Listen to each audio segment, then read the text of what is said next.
Welcome to section 2.5, graphing techniques, transformations. So what we're going to do in this section is take some functions from the library of functions developed in the previous section and do stuff to them, transform them. So we'll graph functions using vertical and horizontal shifts, compressions and stretches, and reflections about axes. So we've certainly discussed the reflections about axes in terms of symmetries before. The horizontal and vertical shifts are exactly that. Compressions and stretches are a little bit harder to illustrate, but algebraically it's easy enough to go through and do any of these manipulations. We'll illustrate all these ideas with a bunch of graphs, the graphing being still maybe a little bit subtle when it comes to the compressions and stretches, as we'll illustrate. Okay, so first definition, if a real number k is added to a function, y equals f of x, the graph of the new function, f of x plus k, or y equals f of x plus k, is the graph of f shifted vertically up if k is positive, or vertically down if k is negative. All we've really done is added this quantity k to all of the y values in the graph of y equals f of x. So adding positive, we'll shift it upward. Positive numbers are upward. Adding a negative, we'll shift it downward. Negative numbers are downward. So here, what we've done is modify the y values by adding a constant. Next definition involves some modifications, but this time of the x values.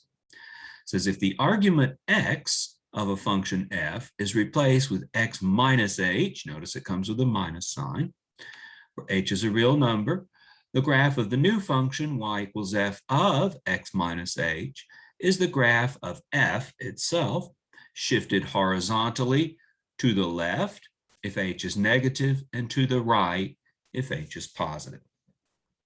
So we've got this consistence with a sign up here. Positives are upward in terms of y values. Here, positives are rightwards in terms of x values.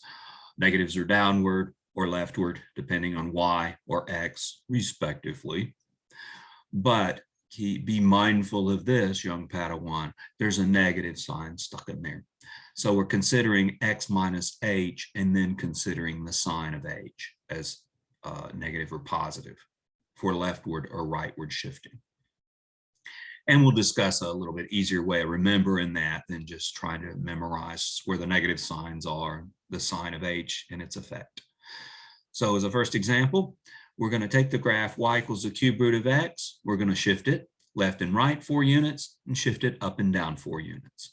Well, we know how to accomplish that in terms of adding 4s or negative 4s as appropriate, up, down, left, right. To the supplements. Okay, exactly that problem. So given the definitions, this is easy enough to do algebraically. Of course, I want to draw pictures and see how it's affected graphically. To shift to the right 4 units, we replace x with x minus 4. This is positive, that'll shift us to the positive side, giving us, we were taking the curve y equals the cube root of x, replacing x with x minus 4 gives us y equals the cube root of x minus 4. To shift to the left 4 units, we'll replace x by x minus negative 4. To the left, we want h to be negative. We're considering x minus h throughout this stuff.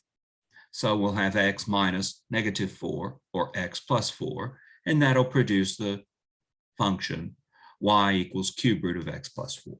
Now let's look at a graph. They didn't ask us to do this, but let's look at a graph anyhow. So in blue, we've got a cube root function. I've warned you about these notes before. These have been generated not by software that goes through and specifically plots points, but by me playing with some graphics software and attempting to do it, quote unquote, by hand. So I've tried to reproduce a cubing function, maybe by keeping an eye on values at some of the points.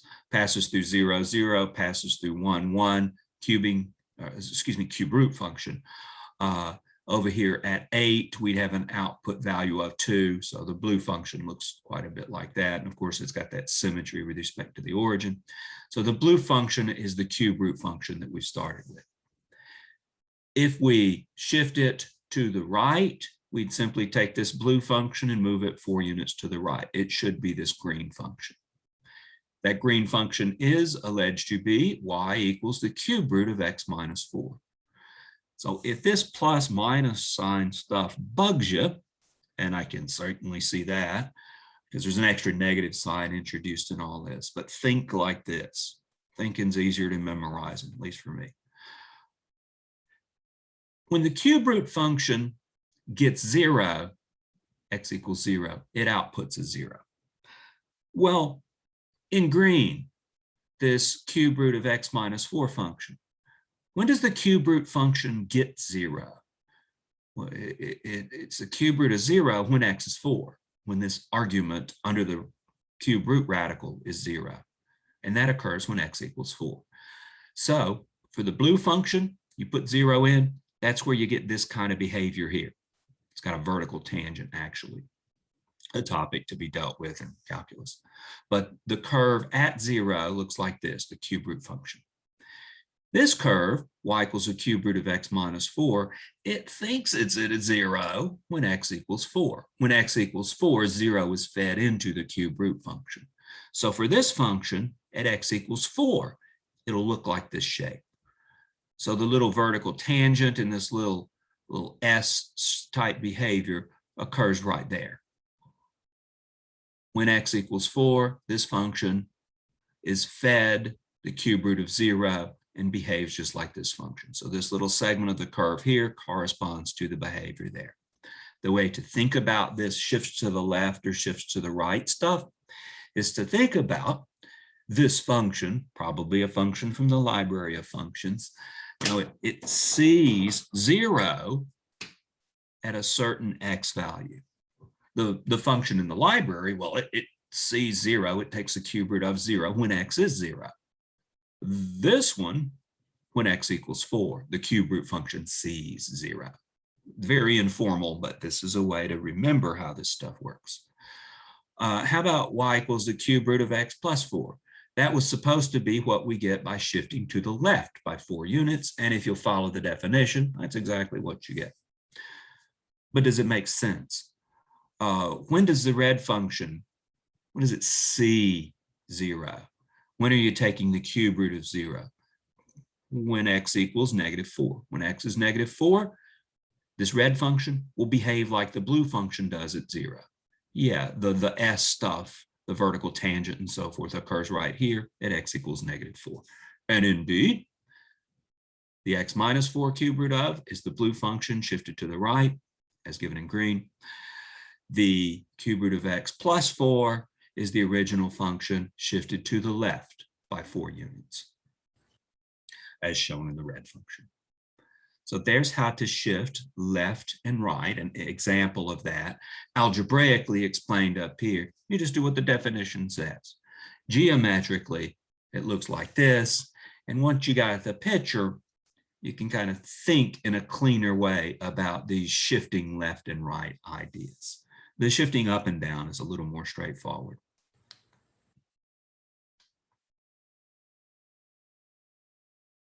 Next, let's shift up and down. Excuse me, let me return to the notes. I'm in the right place here. Yeah, this is a continuation. Now we want to shift up and down. Same example. Okay, so still consider the cube root function. Now part C, shift it up 4 units. Part D, shift it down 4 units. All you got to do is add or subtract 4 from the function itself. So we'll take the function itself, the cube root function, add 4 to it. That will shift it up 4 units. That sounds a little more intuitive, that you're adding 4 and it's going upwards, and you're subtracting 4 in part D to send it downwards. So the vertical shifts up and down, those are a little bit easier to see than the horizontal shifts, though it's all consistent. So what we're doing here is we're taking that cube root function again. If you add 4 to it, it simply takes all these output values and moves them 4 units up. Subtract 4, it takes all these output values and moves them 4 units down. So we see this curve simply shifted vertically, either up 4 units or down 4 units, and I've color coded them for you so you can see which is which. The fact that I use software, though not graphing utilities, I probably use PowerPoint to make these images here. PowerPoint's actually pretty powerful stuff for making images. Should have just picked this up 4 units and set it up here. And that certainly looks like what happened. Let's check a special point. Let's check the point 1, 1 on this curve. It should be moved to the point 1, 1 plus 4, 1, 5. And it is. That point right there corresponds to this point right here. The 0, 0 point corresponds to the 0, 4 point. The -1, -1 point corresponds to the -1, 3 point. We've added 4 to -1 and shifted it up 4 units. So it looks pretty reasonable. And we've got similar behavior by subtracting away 4 from each of the y values to get the red curve. The book later will talk about key points. And what that is maybe just labeling a handful of points on the original curve and see how they're transformed to the new curve. The new curve will have on it, after these various transformations, points that correspond to the original points. In this example, those points are just either shifted up or down, left or right. But we're going to do some other transformations. Now, back to the notes. When the right side of equation y equals f of x is multiplied by a positive number a, the graph of the new function y equals a f of x, we've taken this, we've multiplied the f of x by a, is obtained by multiplying each y coordinate of y equals f of x by a. You're affecting the y coordinates, the function values. That's going to be something vertical because y coordinates are vertical in the Cartesian plane. This is a vertical compression if a is between 0 and 1, and a vertical stretch if a is greater than 1. And notice we're not allowing a to be 0 here, and we're not allowing a to be negative here. And a equals 1, then there is no change. So we are making a restriction that a is positive here. We get this vertical stretch or compression. That should make sense. If a is between 0 and 1, like a half, you're compressing things by a factor of a half. If a equals 3, then you're tripling the size of the y values and you're stretching things vertically. Let's continue with the cube root function, and let's vertically stretch it by 4 and vertically compress it by 1/4 is the next question. Okay, to vertically stretch by a factor of 4, simply multiply by 4, producing y equals 4 cube root of x. To compress it by a factor of a equals 1/4, simply multiply it by 1/4 or divide by 4 equivalently. So we get y equals a cube root of x over 4. They didn't ask us to do this, but let's draw a picture of what happens. So again, getting some mileage out of that cube root function. There's the cube root function. First, let's consider 4 times the cube root of x. So every point on the blue curve now appears 4 times further up on the right and 4 times further down on the left. For example, the blue curve, the cube root function, passes through the point 1, 1. Multiply by 4. Multiply the y value by 4. X value stays the same. The 1 multiplied by 4 becomes a 4. And we get the point 1, 4 on the green curve. Over here, we would have the point 8, 2. Well, on the green curve, that'll correspond to the point 8, 2 times 4, 8. 8, which would be, I don't know, somewhere up here. So we get some extending the line, we get something like that. Extending the curve, we get something of that form. So 8, 2 goes to 8, 8, 4 times 2. The y value is changed by a factor of 4. For the compression, cube root of x divided by 4. Okay, this is reflected as best I can with my graphics, like I said, doing it by hand. Here we get the 0.11. Multiply the y value by 1/4. That should produce the 0.114 right here. Somewhere over here, we had the 0.8 cube root function 8, 2. Over here at 8, we should get out 2 divided by 4. We should get out 1/2. So yeah, my scale is probably a little bit off in this. I did it by hand, so that's going to happen. But here in green, we've multiplied all the y values by 4. Hard to do by hand, admittedly. Here in the red curve, we've taken all the output values on the blue curve and divided them by 4. So they got 4 times, ideally, if I draw it more correctly, 4 times closer to the x-axis. So that's the geometric effect of doing this. The algebraic technique is simply as spelled out. Either put a 4 in front of the function or 1/4 in front of the function, respectively. Returning to the notes. Now we're going to look at, not surprisingly, horizontal compressions and stretches. We just did vertical compressions and stretches that affected y values. This horizontal stuff will affect x values. If the argument x of a function y equals f of x is multiplied by a positive number a, keep an a positive again, the graph of the new function y equals f of ax, so we've replaced x with a times x, is obtained by multiplying each x coordinate of y equals f of x by 1/a, not an error. A horizontal compression results if a is greater than 1. A horizontal stretch occurs if a is between 0 and 1. So this seems a little bit different from what we had before, because now we're getting the compression when a is greater than 1 and the stretch when a is between 0 and 1. Let's see why that is. And this is the statement of the definition. The manipulations are easy. We just make substitutions of ax. The graphs may be following our experience with the vertical compressions and stretches. This seems an odd thing to claim. Let's illustrate it with an example and see why it's the correct thing to claim. All right, we'll stick with the cube root function, and this time we'll do horizontal compressions and horizontal stretches. Notice if we take a equals 4, that's bigger than 1, so that's going to correspond to a compression. A equals 1/4, that's between 0 and 1, that'll correspond to a horizontal stretch. Not very intuitive maybe, but let's see what we get for a graph in particular. And these are even harder to draw. So I have to be a little bit liberal in the interpretations of these. But I'm going to try to stretch some things. And this time we're grabbing it horizontally and stretching it or compressing it. So let's try to illustrate that. To horizontally compress with a equals 4, we simply replace x with 4x and get the cube root of 4x. You replace the x with a 4x, here's what you get. To horizontally stretch with a equals 1/4, we simply replace x with x times 1/4, x divided by 4, and get that. The algebra is easy. Let's look at the graphs.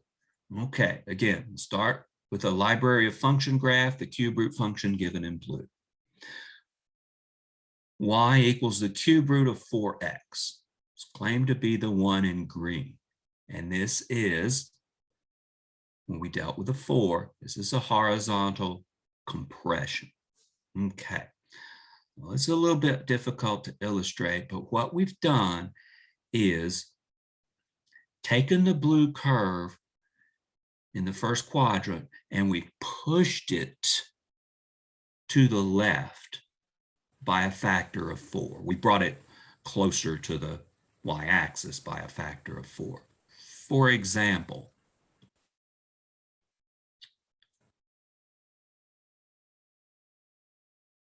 let's see, how about at 2? Blue function, cube root of 2, a little hard to tell here. It's a little bit bigger than 1. On the green function, a little bit bigger than 1, we should get that by a factor of 4 closer to the origin. It should be at 1/2. Certainly at 1/2, we're getting a value bigger than 1. The very precise details are probably not quite spot on because I did this by hand. How about the green function at 2? For the green function, we plug in 2. It looks like we get 2 out. Is that right? Green function. If x equals 2, we'd have the cube root of 8. The cube root of 8 is 2. This one passes through the point 2, 2. Well, there should be a point on the blue function that corresponds to that point 2, 2. Where is it? Let's see. We've put a 2 into the green function. The cube root function sees an 8. So we're going to get a corresponding point on the blue function when the cube root function sees an 8. Of course, it'll see an 8 at x equals 8. So corresponding to this point 2, 2 on the green compressed curve is a point on the blue curve right about here. It's the point 8, 2. 8, 2.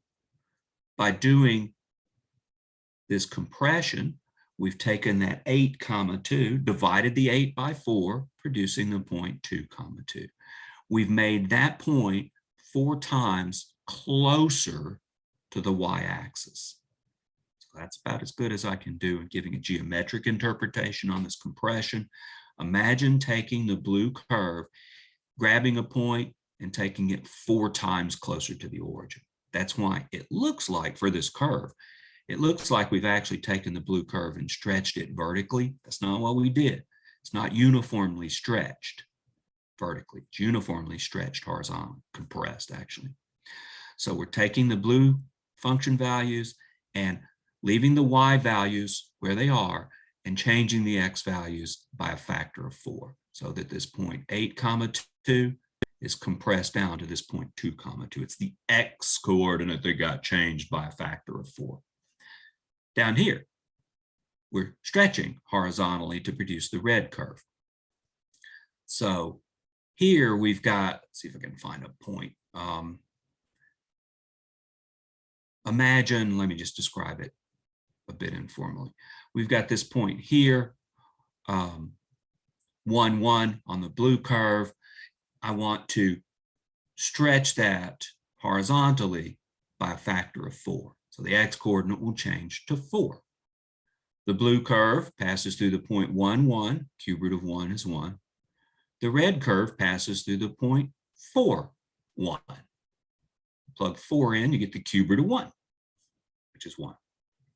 So this point on the blue curve at 1, 1 has been stretched. The x values have been stretched. It's been stretched horizontally over here to produce the point 4, 1. It went from 1 to 4 times 1.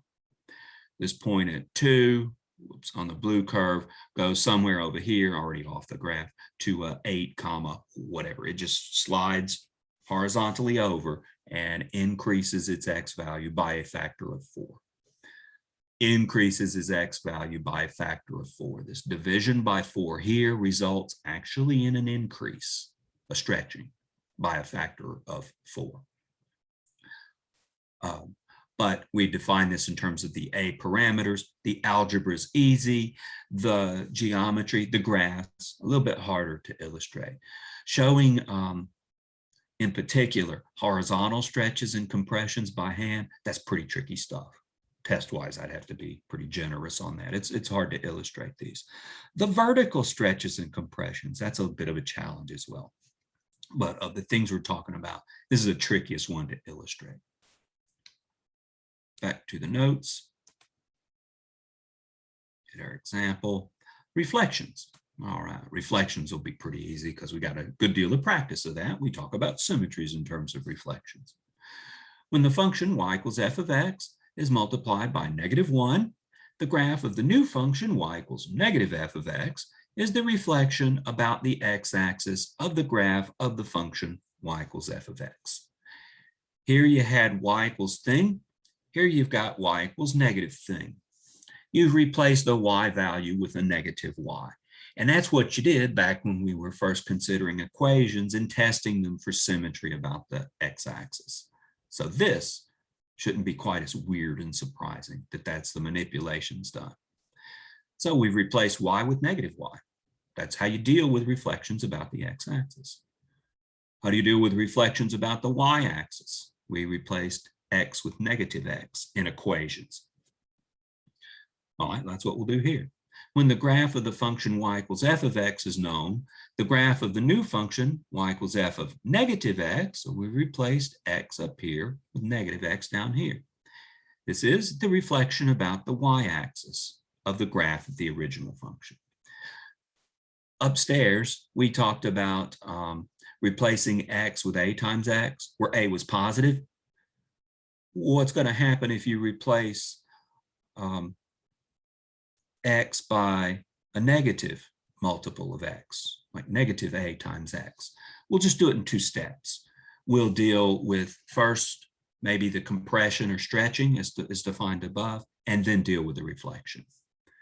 So, by the way, by addressing replacing x with negative x here, this covers what would happen upstairs when we took that a parameter, when we replaced x with a times x. If a is negative, we'll first deal with a itself, and then we'll deal with the negative part of it in terms of a reflection about the y-axis. Okay, I think this may be our last example with the cube root function. Cube root function reflected about the x-axis, reflected about the y-axis. The question is, has always been, find a formula for a function that is the cube root function transformed in some way. Okay, you want to reflect it about the x-axis, about the x-axis. You'd replace y with negative y, so the original y equals a cube root of x would become y equals negative cube root of x. You want to reflect it about the y-axis, you'd replace x with negative x, as just defined. So cube root of x would become cube root of negative x. The cube root of -1 is -1, so we can bring the negative out front, and that gives you negative cube root of x. It's the same thing we had before. Let's see if so there's the algebra. Let's see if the geometry makes sense. In blue, we've got the cube root function. If we were to reflect it about the x-axis, the blue function, this part up here would fold down to give this part in the 4th quadrant. This part down here in the 3rd quadrant would fold up to give this part here in the 2nd quadrant. So if you take this blue curve reflected about the x-axis, it produces the green curve, as it should. Now let's reflect it verbally about the y-axis. Okay, reflecting about the vertical axis, the y-axis. This piece over here would fold over into the 2nd quadrant to produce this piece here. The stuff in the 3rd quadrant, folding about to the y-axis, symmetry with respect to the y-axis, would produce this piece over here. So in one case, it gets flipped horizontally. The blue curve lies on top of the green curve. That's symmetry with respect to the x-axis, or reflection about the x-axis. And in the other case, we reflected about the y-axis, the vertical axis. This part swings over there, that part swings over here. Coincidentally, in this case, we get the same thing. I rather suspect that's has something to do with the fact that this was an odd function. You replace x with negative x and y with negative y, and you'll get the same curve. So that's probably somehow relevant to the particular behavior of getting the same functions out when we did the reflections about an x or y axis.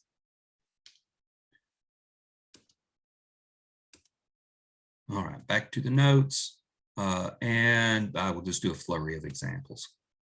Okay, now examples from the book. I made up all that cube root stuff.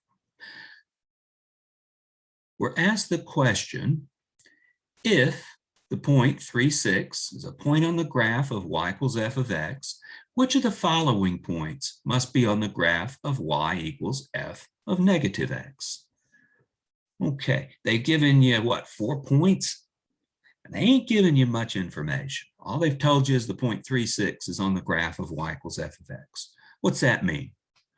Well, if 3,6 is on the graph of the function f, then the y value equals f of the x value. 6 equals f of 3.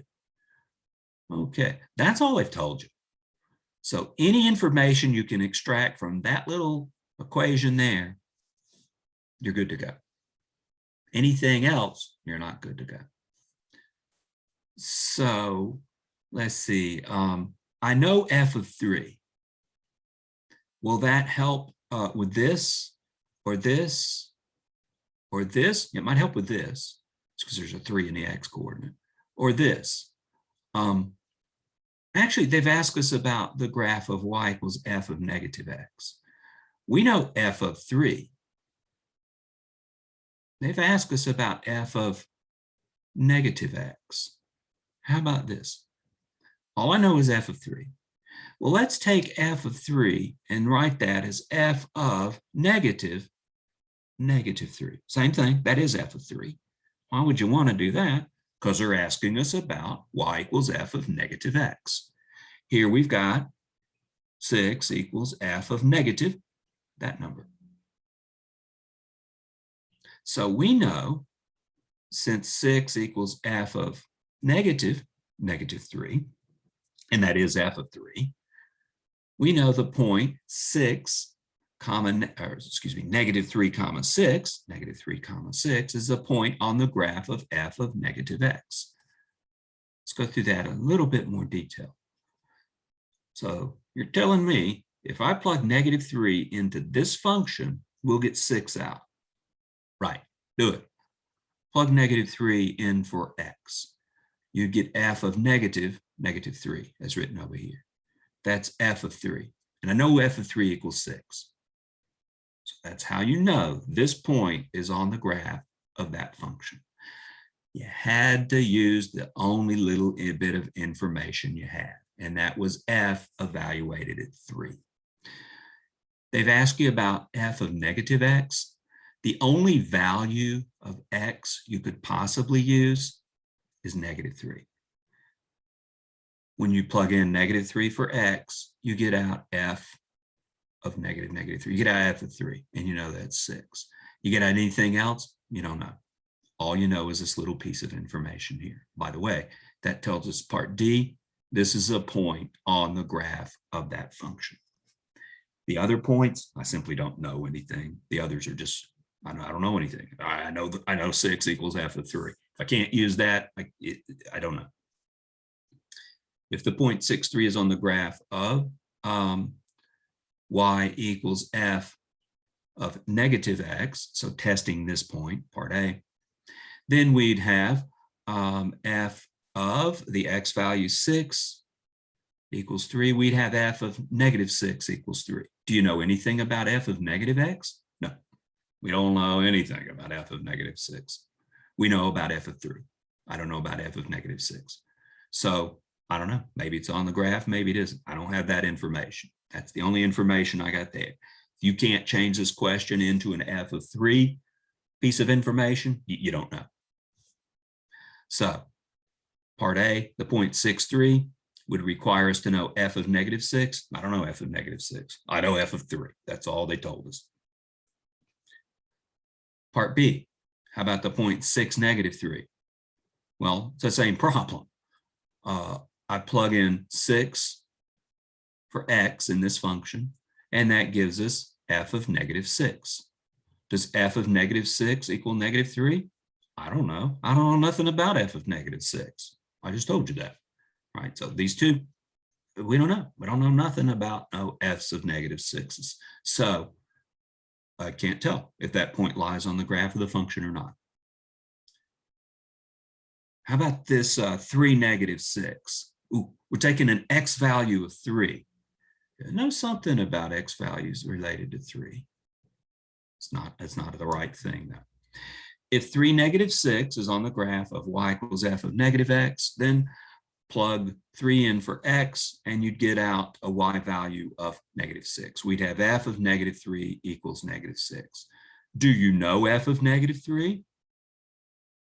No, we know f of 3. So same problem. I don't know. They didn't give us information about any of these relevant function values. They told us 6 equals f of 3. That we can change into an f of negative 3 and draw a conclusion about this point. That's the only point on the graph of y equals f of negative x. None of the others, the algebra, I just don't know. They didn't give us that information. When we switch from f of x to f of negative x, there's some kind of symmetry here, right? We're dealing with symmetry with respect to what we've replaced x with negative x. That'd be symmetry with respect to the y-axis. From this point to this point, look at that. Y values are the same, and the x values changed for its negative. We've replaced 3 with negative 3 and got the same y value. We could view this more geometrically in a discussion about symmetries than this algebraic discussion. And none of the others apply. I know I can replace 3 with its negative and we'll get the same y value through a symmetry with respect to the y-axis. A reflection about the y-axis produces the second function from the first one. So I know things when we have a negative 3 there, and this is the only one that involves that. If we had a different kind of symmetry, maybe I could use the others. Let's do another one. This time introducing a, what's this, a compression? It's a horizontal compression. We've introduced an a parameter of 2. If for 2, let me read the question. If for 2 is a point on the graph of y equals f of x, which of the following points must be on the graph of y equals f of 2x? All right, so we're going to take this piece of information and see how that is related to y equals f of x gives us information about y equals f of 2x. 4 2's on the graph of function f, we're told, so 2 equals f of 4. All right, can you relate that to anything here? Yeah, if x itself were 2 on this function, we'd have an f of 4, and I know what that is. So that's what we're trying to make happen. We know 2 equals f of 2 times 2. And I've taken the 4 and written it as 2 times something, 2 of course, to make it look like this, to make it look like f of 2 times something. Of course, the something here has to be 2. And that tells us if we plug 2 into this function, we'll get 2 out. X value is 2. We're looking at f of 2x. X is 2. We'll get 2 out. 2 times 2 is 4. We already knew 2 equals f of 4. So that's how this is established. I write it like this because I'm looking at that right there. So this tells us the point 2 comma 2, x value of 2 right there, y value of 2 right there, y equals f of 2x. It's a relevant equation. So the point 2, 2 is on the graph of y equals f of 2x. That's part C. And I don't think any of the other information is going to work because they've only told us one point here. That only gives us one little piece of information about this graph. None of the others work. If we take the first one, for example, the point 41, if that's on the graph of y equals f of 2x, then we would have f of 2 times the x value equals 1. 2 times 4 is 8. We have f of 8 equals 1. Does f of 8 equal 1? I don't know. I know what f of 4 is. I don't know what f of 8 is. So I can't answer that. Next one. You might see a little pattern emerging here. 8, 2. That's going to require you to know f of 16. And it's 4, 1 required you to know f of 8. 8, 2, same manipulations. If this point 8, 2 is on the graph of y equals f of 2x, we'd plug the 8 in, producing 16 as the input for the f function itself, and we require that to equal 2. Does that equal 2? I don't know anything about f of 16. All I know is f of 4. No knowledge about that. Part C we've dealt with above. That's the only one that's going to work. When we put the point 4, 4, n as if it were a point on this graph, that would require us again to know f of 8, just like in part A. So what we lead to is doubling of these input values. So do you know f of 8? No, I know f of 4. Do you know f of 16? No, I know f of 4. Do you know f of 4? Yeah, that's the one I know about. F of 8, we already dealt with that. I only know f of 4, not f of 8. We're doubling these x values because we're considering this function y equals f of 2x. So the doubling is produced, the doubling is produced by the 2. All right, so I could talk about this in terms of horizontal compressions as well. That's geometrically, that's going to be a challenge, at least for me to describe. The algebra is easy enough. You don't know much if they only give you 1 point on this curve, but there's some kind of symmetries here. And the fact that 4, 2 was associated with a point 2, 2.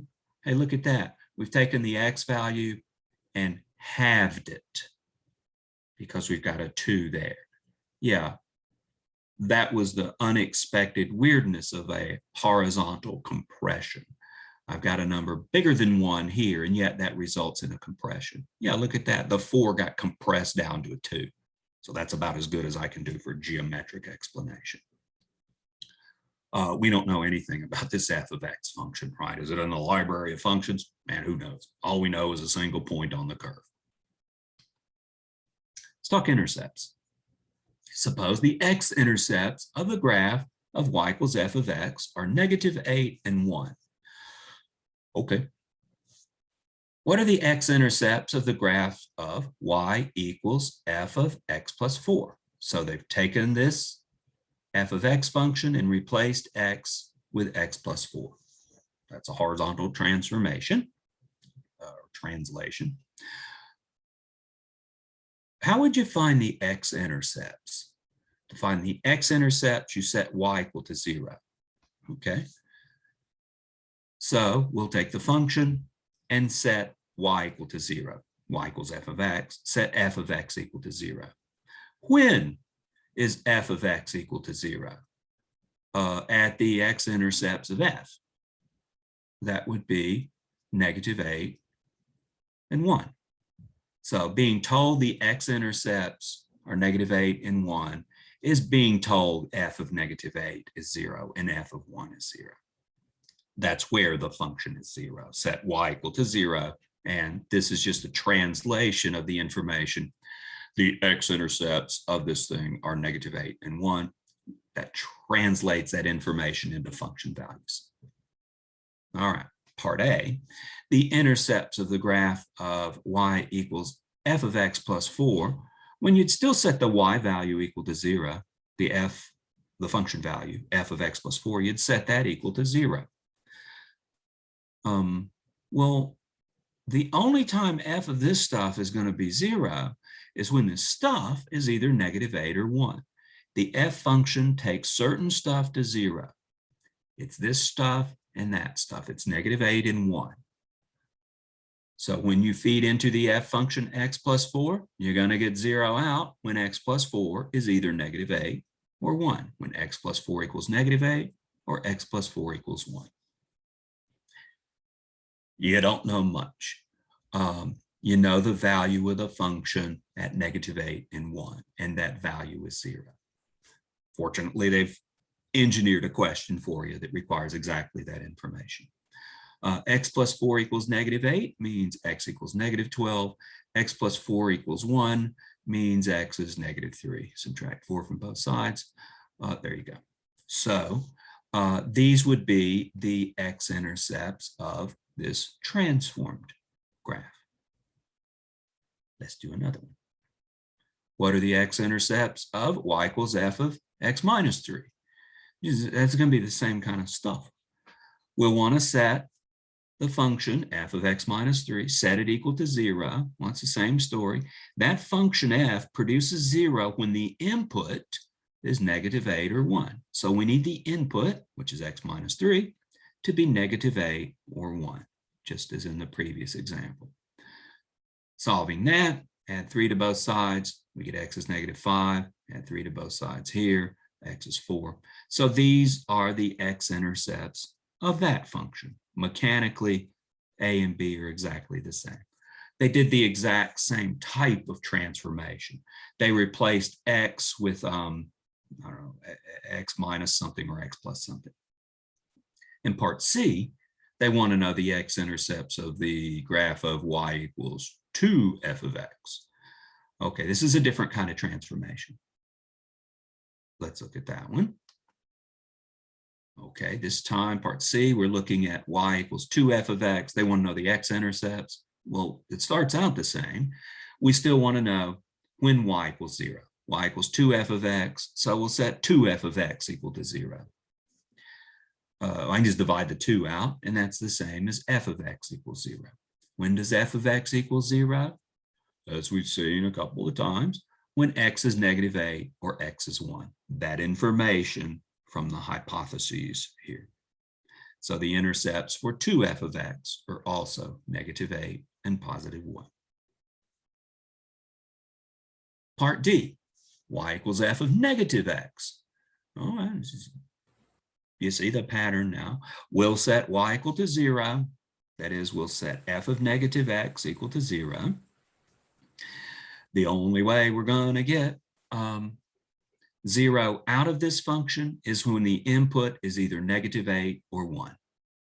So we need the input, this time it's -x, to be -8, or -x equals 1. This is the same thing we did on the previous slide. We took the input and set it equal to -8 or 1. On the previous slide, it was what, x plus 4 and x minus 3 in A and B, but we set those equal to -8 and 1. Same thing, we're taking the input, just this time the input's -x, and setting it equal to -8 or 1. Get the negative signs out of the way, then that produces intercepts for this function of x equals +8 and x equals -1. Any geometry there? It's suggestive, right? We started with -8 and +1 for one function, and here we've got +8 and -1. They both switch signs.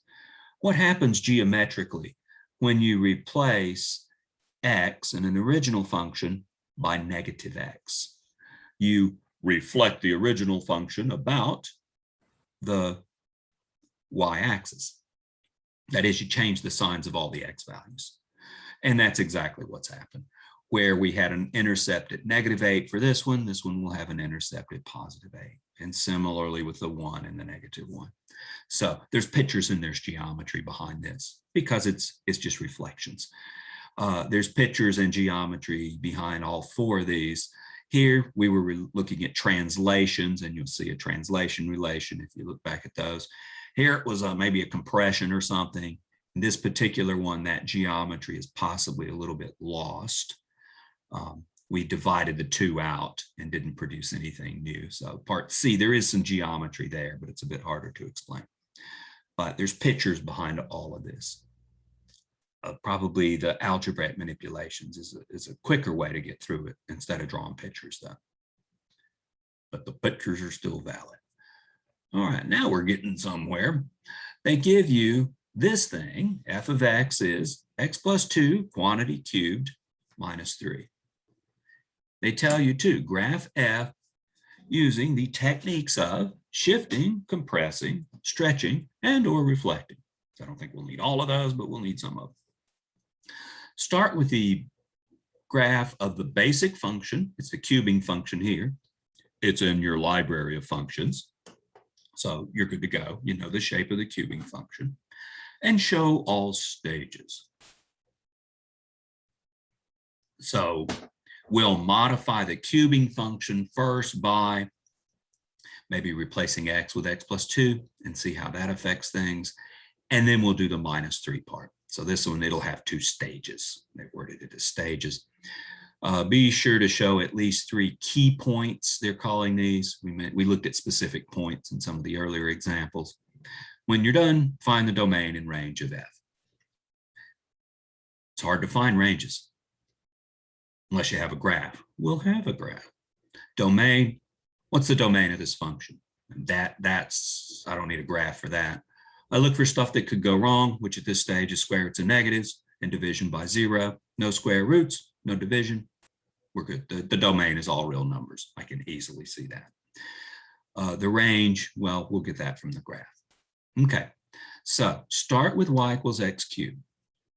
We're trying to build this function f of x. Step 1, replace x with x plus 2. That'll yield y equals x plus 2 cubed.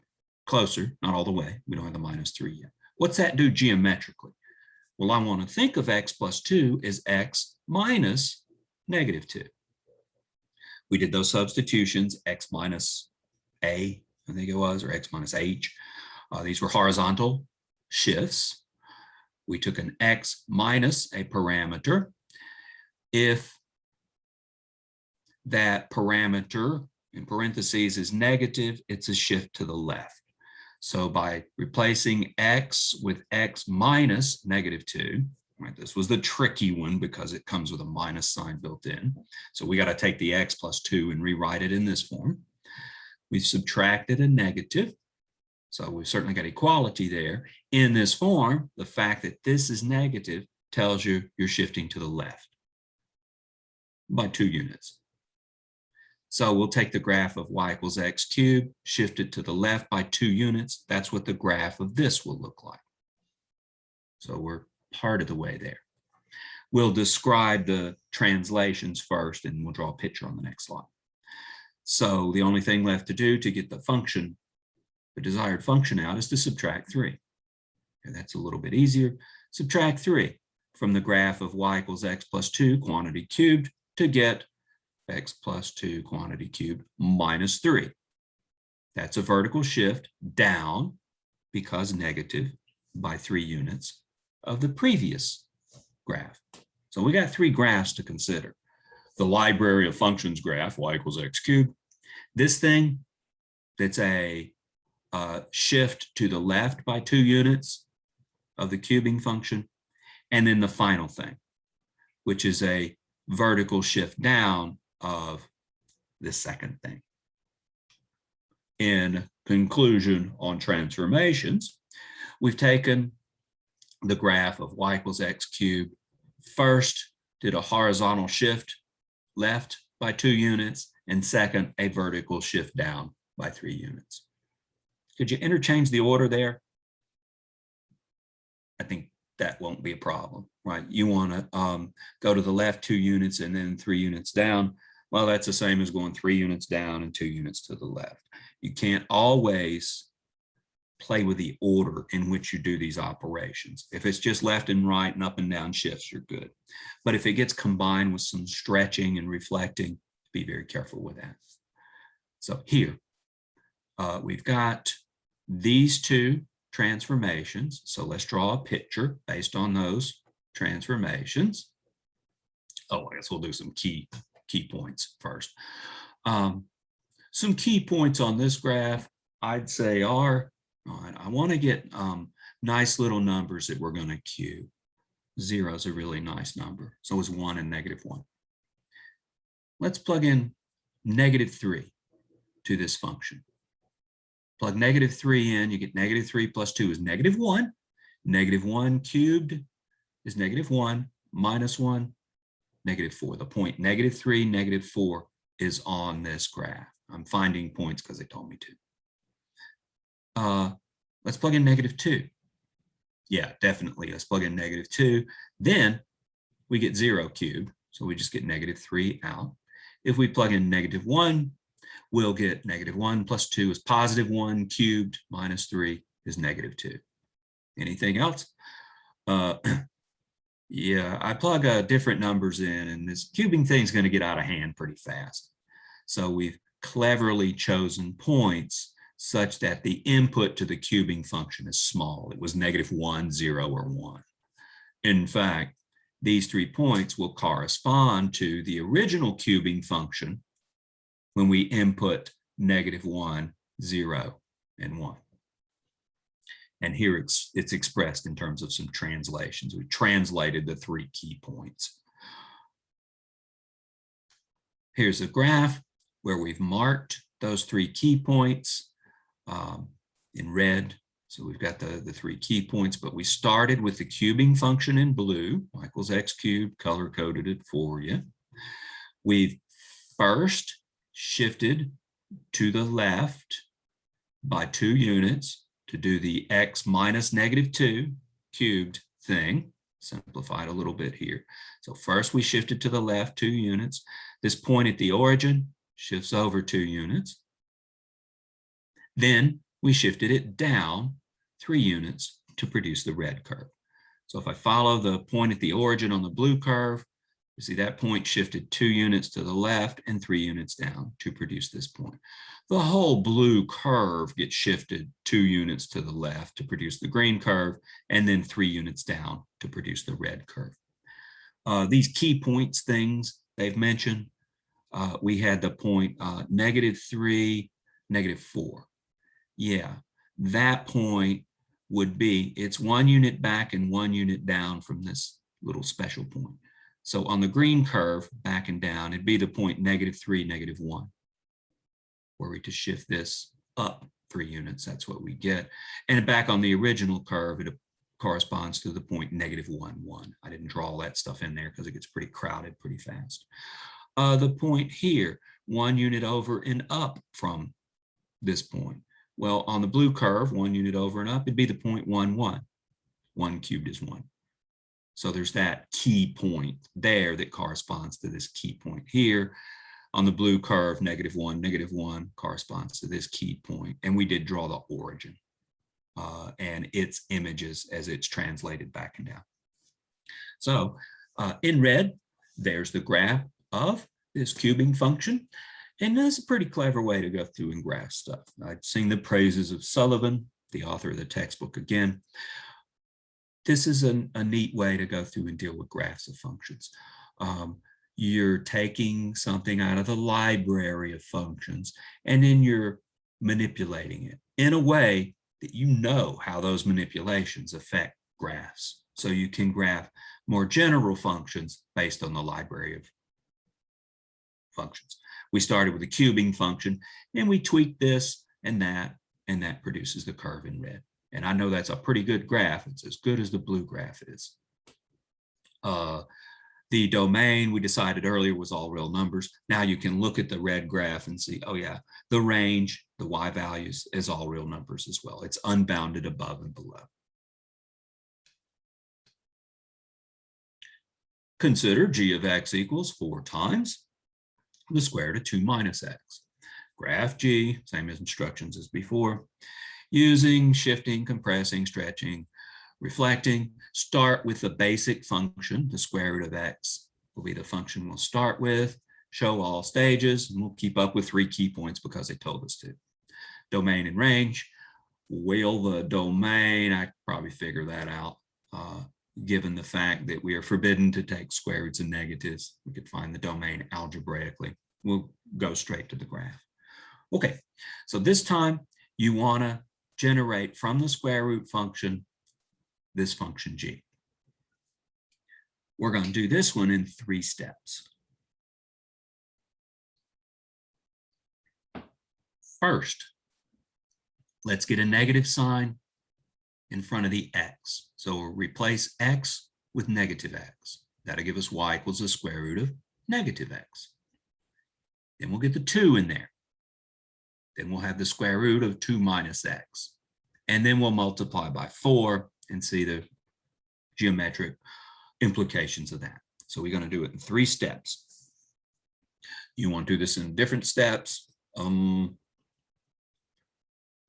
Think working from inside out. This is probably the easiest way to do it with these 3 steps. It's going to definitely take 3 steps. You'll be very careful. If you put the 2 in first, you're going to regret it, because to get the negative in, then you may have to do some more exotic manipulations. First, replace x with negative x. That'll produce y equals the square root of negative x. Are we taking square roots of negatives here? No, we can't. Okay, well then x itself must be negative or 0. If x is negative, with negative x then would be positive, and we're good to go. This is a meaningful function for certain x values, as meaningful as this one is for certain x values. This function takes in non-negative values. This one takes in non-positive values. But replace x with negative x to get the negative x part of where we're going. Geometrically, when you replace x with negative x, that corresponds to a reflection about the y-axis of y equals square root of x. So next slide, when we draw a picture, we'll take the square root function and reflect it about the y-axis to generate this function. Step 1. Next, let's replace x in this equation with x minus 2. Okay, by so doing, notice we'll get square root of negative x minus 2. So we put the negative 2 in there because we already had the negative there, and that'll produce 2 minus x when we simplify, and that's what we want, right? So I'm fishing around for the right substitution to produce something that looks more like this. In this case, it's replacing x with x minus 2. This is a horizontal shift to the right by 2 units. Remember, we had x minus a. A is positive, implies shift to the right. A is 2, so it's shift to the right by 2 units. And we're closer still. So second step is translation to the right by 2 units. Right? We're converting the algebraic things into geometric things. Step 1, reflect about the y-axis. Step 2, take what results, shift it to the right by 2 units. Third step, you need to get the 4 in there. Next, we consider the graph y equals 4 times what we had previously, the square root of 2 minus x. This is a vertical stretch by a factor of 4. We've replaced function values by 4 times function values, so that stretches function values. It stretches y values. That's why it's a vertical stretch. Hope I said that correctly. Vertical stretch by a factor of 4. Step 3. So there's the 3 things we'll do geometrically. We'll start with the square root function. We'll reflect it about the y-axis. Then we'll shift it to the right by 2 units. Then we'll stretch it by a factor of 4. Okay, I guess they want us to keep up with those special points. What numbers do you like taking the square root of? So I like the square root of maybe 0, 1, and 4. So I'd like to get, in this function, I'd like to get square roots of 0s, 1, and 4. If we were to plug in x equals 2, that'd give us a square root of 0, and we get y equals 0. So let's look at that point. If we plug in, let's see, x equals 1, we'd get 2 minus 1, square root of 1 times 4, give us 1 comma 4. And I want to get 4 under the square root function. We'd have to plug in negative 2 for x. If x is negative 2, we'll have the square root of 4, which is 2. Gets multiplied by 4. 4 times 2 is 8. And there's a third point. So there's 3 points on this graph, key points if you like. They correspond to 0, 0, 1, 1, and 4, 2 on the graph of, oops, oh, cut and paste error here. Should have a square root function here. These correspond to these 3 points on the square root function. Excuse me, I'll fix the notes. That's a typo for sure. The square root of 0 is 0, the square root of 1 is 1, and the square root of 4 is 2. So these are definitely related to the square root function. And there's a description here about relationships between the translations that we've described. Let's just leave that as is. We found key points and they have a correspondence to the original square root function. Let's graph it. Okay, we started with the blue function, the square root function. Step 1, reflect it about the y-axis. Okay, that swings it around in space and lays it down over here in the second quadrant. So we get this green function. That's the graph of y equals the square root of negative x. By the way, I told you, you can only plug into the square root of negative x function, you can only plug in non-positive numbers, x. Yeah, you plug in negative numbers, you get a negative x, that itself will be positive, and you're taking square roots of positives. So you might be concerned that you're getting square roots of negatives. Well, you better not be. If you try to let x be positive, then you got a problem. Yeah, but look at the green curve. It's not defined for the positive numbers, and that's why. So anyhow, geometrically, we've taken the square root function in blue, reflected it about the y-axis to generate this function. The next translation was substitution of x with x minus 2. That's how we produce this. Shifting to the right by 2 units. So in orange, we've shifted the green function by 2 units to the right. Right here, it passed through 0, 0, so we'll drag it 2 units to the right, and that 0, 0 point will get dragged over here to the point 2, 0. And the rest of the green function comes along for the ride. Let me make it orange, just keep them all different colors. So here's where we are when we're dealing with y equals 2 minus x square root of. So we've done the reflection and the horizontal shift. Now we need to stretch it. Finally, multiply this orange curve, all the points on this orange curve, multiply them by 4. So we're stretching this vertically by a factor of 4.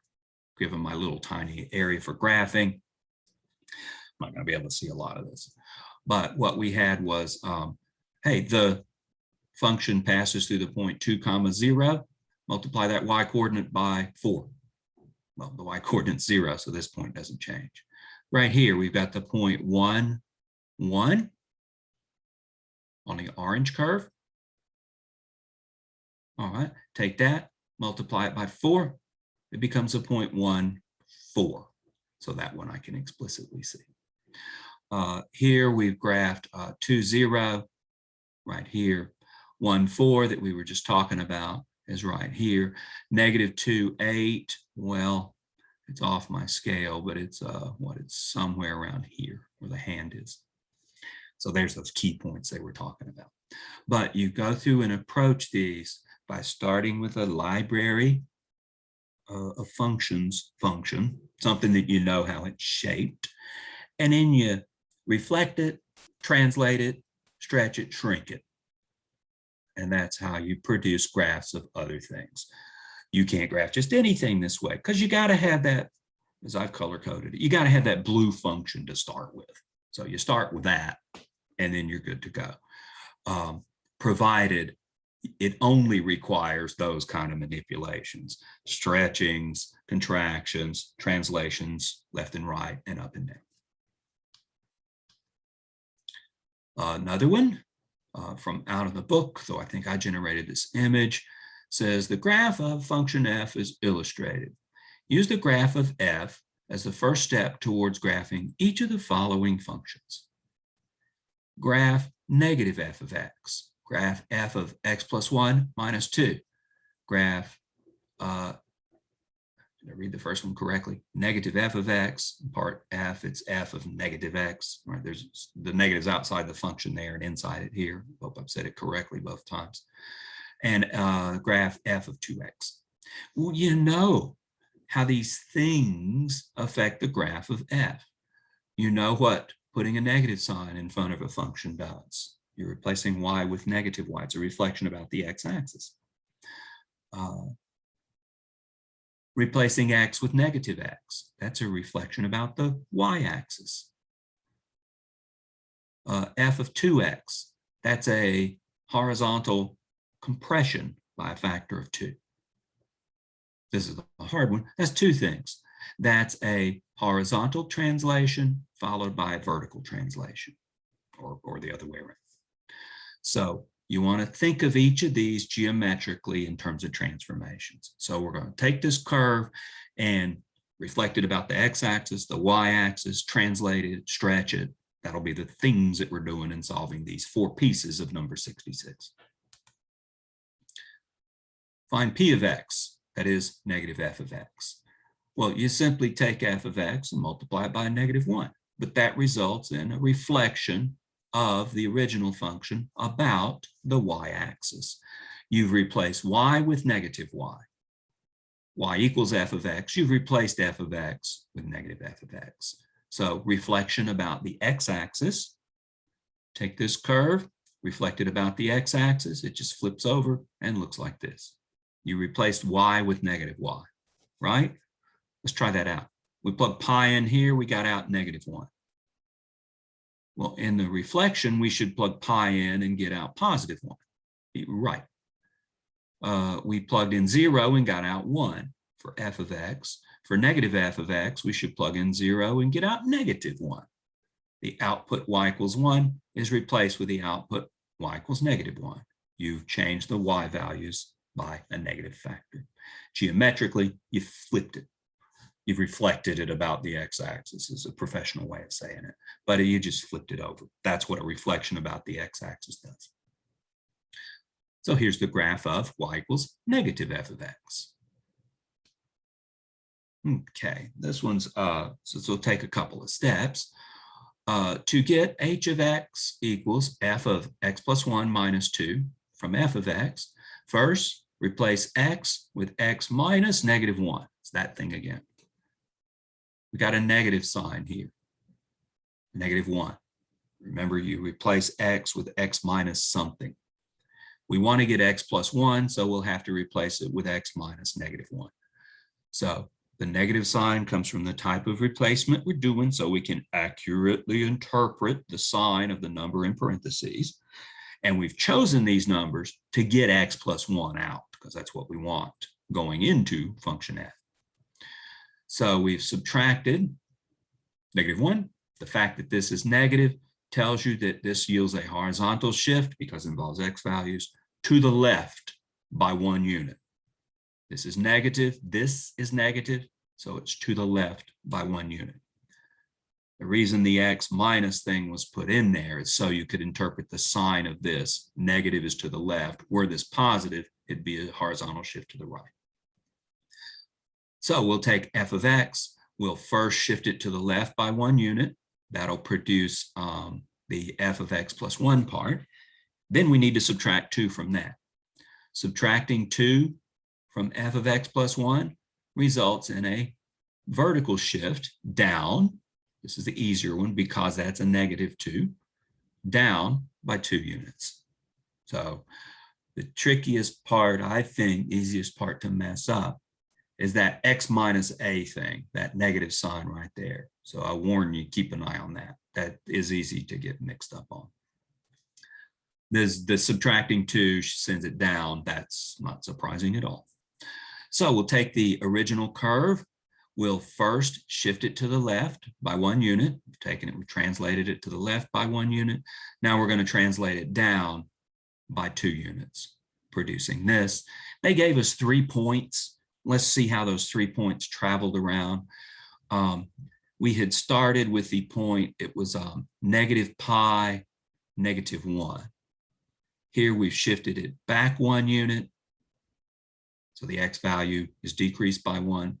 And then we shifted it down 2 units. So the negative 1 is shifted down to a negative 3 in the y value. So you can see, I don't have the original graph in front of me. We started with negative pi, negative 1. It's gone to the left 1 unit and down 2 units. And that minus 1 and the minus 2 is hidden in this. It was negative 1 minus 2 yields the negative 3. We had a point here on the original curve, 0, 1, that shifted back to negative 1, 1, and then down to negative 1, negative 1. Right? We subtracted 1, and then we subtracted 2 downward. Subtract 1 from the x coordinate and subtract 2 from the y coordinate, and that produces this point, negative 1, negative 1. Similarly, the point pi 1 was right here on the original graph, has gone back 1 to here, and then down 2 to there. So I can very easily, if they ask me the right kind of question, take these functions and deal with these in terms of translations. And translations, smiley face, and the compression stuff, compressions and stretching, those are harder to explain, harder to draw. but the translation stuff is straightforward. All right, let's do a f of negative x. We'll just take f of x, replace x with negative x. That yields a reflection about the y-axis. Okay, so we'll take this, reflect it about the y-axis. So it's the same thing. It's symmetric with respect to the y-axis. So when we consider f of negative x, we actually get the same graph. Any symmetries to this function? Yeah, it's symmetric with respect to the y-axis. It's an even function. So this is an even function. I don't have a formula for it. I mean, they're hinting that this is a segment of a cosine function. I'm sure that's the plan on down the road. But this is an even function because it's symmetric with respect to the y-axis. And this one, this will be the trickier one. H of x equals f of 2x. So we've replaced x with 2 times x. That results in a compression by a factor of 2. So we're going to take this and take all these values on the right and bring them twice as close to the y-axis. We're compressing the x values by a factor of 2. So here we've got pi -1, cut that x value in half, giving us pi halves -1. Same thing happens on the right-hand side. We're squishing it back towards the x-axis. Negative pi -1, squish that x coordinate by a half, giving us negative pi halves -1.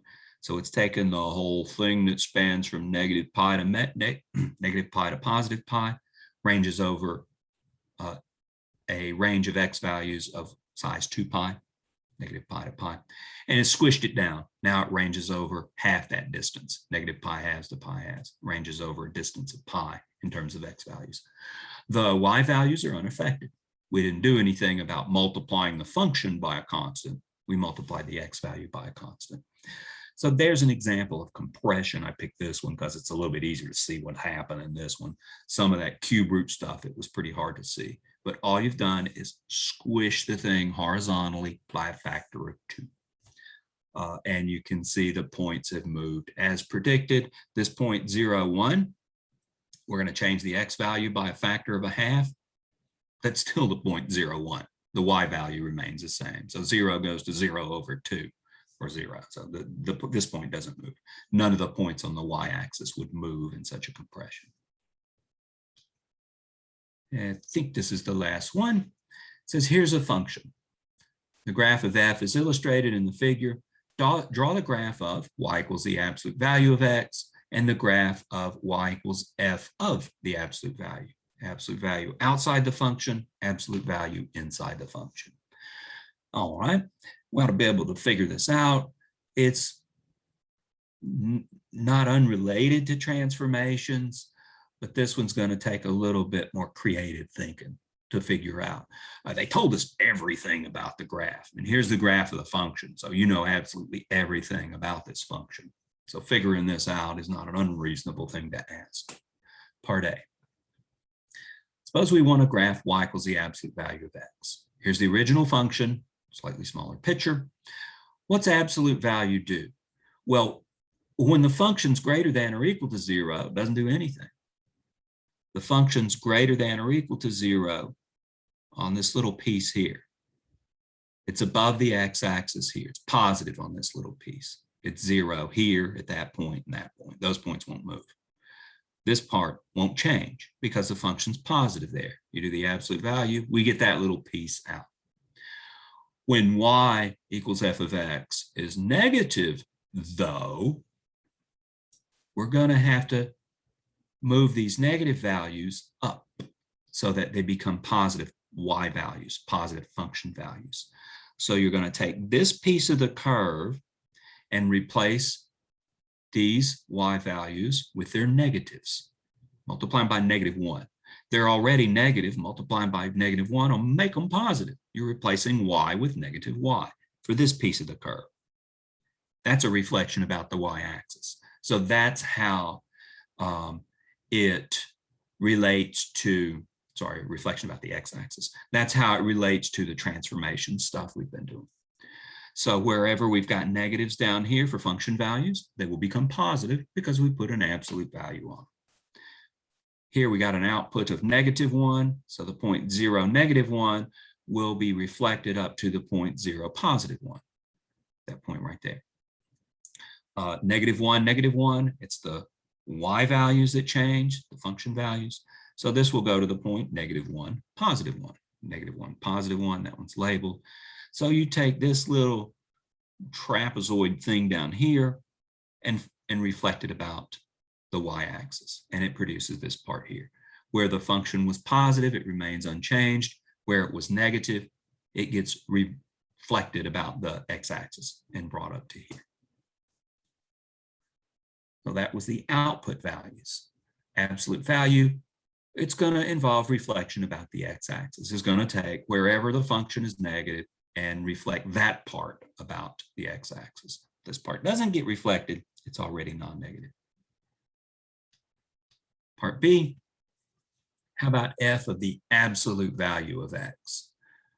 Okay, this revolves a bit of a reflection as well, but what's going to happen in this new function is this new function's only going to see non-negative inputs. If x is non-negative itself, we're going to get the same thing. So talking about x values this time, not y values. Here's the original function. Whenever we plugged in a non-negative x from 0 to the right, f of x and f of the absolute value of x are going to be the same. If x is non-negative, then x and the absolute value of x are the same. So from here to here, tracing along the function, this part will remain unchanged. We input non-negative x values to get the same behavior, because x itself for these points is greater than or equal to 0. So we get the same function out. What happens, let's say at x equals -1. Let's plug -1 into this new function. What's f of the absolute value of -1? That'd be f of 1, and f of 1 is 1. So in the new function, when we plug -1 in, we get +1 out, because f of +1 is 1. The reason is we're looking really over here on the right-hand side. The behavior of the original function on the right-hand side totally determines the behavior of this function, because this function only has as input non-negative numbers because of the absolute value. So what's going to occur is wherever you had this behavior for these positive numbers, you'll have the same behavior for the corresponding negative numbers. And what we get then is this segment of the curve reflected about the y-axis. So take this, fold it over about the y-axis, replace x with -x. Same situation in this function. You replace x with -x. This function, f of the absolute value of x, absorbs that negative sign. So whatever happens for positive x values, the corresponding negative x values behave the same with f of the absolute value of x. So this segment of the curve is reflected about the y-axis to produce a little mirror image of that. Let's check it one more time. I've already used the most interesting point. Let's try, let's plug in -1/2. If we plug -1/2 into the original function, we get out -1. If we plug -1/2 into the revised function, we'll get f of the absolute value of -1/2. We'll get f of 1/2, +1/2. Hey, f of +1/2 looks like it's 0 in the original function. So when we plug -1/2 into the f of absolute value of x, we'll get f of 1/2 out, we'll get 0 out. Indeed, that's the case. It's because you folded this over. Whatever happened at 1/2 in the original function happens at -1/2 in this new function. Whatever happened at 1 in the original function happens at -1 for x values in this function. So there's how absolute values interact with X values and Y values. In some sense, it's partially related to replacing X with negative X or Y with negative Y. It depends where the absolute value is, whether it's outside the function as in part A or inside the function in part B. But both of them involved partial reflections. That's why they've taken it as an example in this section, because we've done the reflection stuff in this section.